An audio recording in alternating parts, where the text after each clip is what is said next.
नमस्कार, आपण पाहत आहे भांडा फोड न्यूज. एका दमात भ्रष्टाचारी कोमात. सोशल मीडिया, कर्जबाजारी, गुन्हेगारी, सट्टेबाजी, चोरी, मटका, जुगार, दारू, सावकारशाही, न्यायाच्या प्रतीक्षेत प्रशासन. भांडाफोड न्यूज. एका दमात भ्रष्टाचारी कोमात. नाशिकमध्ये कुंदन परदेशी टोळीचा धुमाकूळ. पिकअप लुटून जीवघेणे हल्ले करत रात्रभर धुडगूस. नाशिक पोलिसांचं टोळी विरोधात मोठं पाऊल.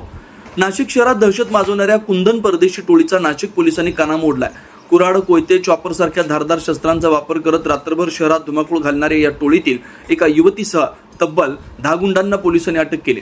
या टोळीविरोधात खून, दरोडा, खंडणी, प्राणघातक हल्ला, वाहन चोरी आणि संघटित गुन्हेगारी असे 12पेक्षा अधिक गंभीर गुन्हे दाखल असल्यानं आता टोळीवर मोक्का अंतर्गत कारवाई करण्याची तयारी सुरू आहे. 27 जानेवारी रोजी कुंदन परदेशी, कुणाल एखंडे आणि आदित्य पिंगळे यांनी 20 ते 25 साथीदारांसह शहरातील विविध भागात रात्रभर दहशत माजवली. सिडको, कामठवाडा परिसरात घरात घुसून बापले एकावर जीवघेणा हल्ला करत त्यांच्यावर शेजाऱ्यांच्या चारचाकी वाहनांची तोडफोड करण्यात आली. याच रात्री पेठरोड परिसरातून एका व्यक्तीच्या खिशातून चारचाकीची चावी हिसकावून पिकअप वाहन लुटून नेण्यात आलं. अंबड परिसरात वाहनांवर दगडफेक करत नागरिकांमध्ये भीतीचं वातावरण निर्माण करण्यात आलं. तर गंगापूर रोड, कॉलेज रोड परिसरात एका चहा विक्रेत्यावर निर्घुण मारहाण करत दुकानांची तोडफोड करण्यात आली.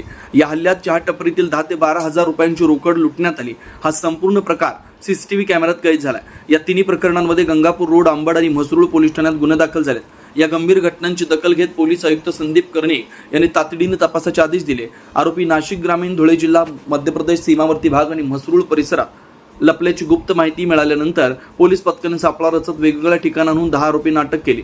कुंदन सुरेश परदेशी वय 33 ओझर शिवार, आदित्य रामदास पिंगळे वय 23 मखमलाबाद, कुणाल एखंडे वय 25 मखमलाबाद, राहुल उर्फ हर्षल मनोहर गवारे 21 म्हसरूळ, शुभम संतोष पवार 26 पेठरोड, रोहित सुनील जाधव 26 म्हसरूळ, कमलेश मनोज सुराणा वय 27 शांतीनगर, मानसी अनामिक वाळके 33 ओझर शिवार, वेदांत सचिन परदेशी 19 पवननगर यांना पुढील कारवाईसाठी अंबड पोलीस ठाण्यात ताब्यात देण्यात आलं.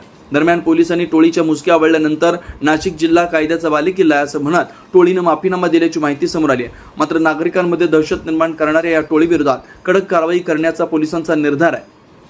लवकरच मोक्का अंतर्गत कारवाई होण्याची शक्यता आहे.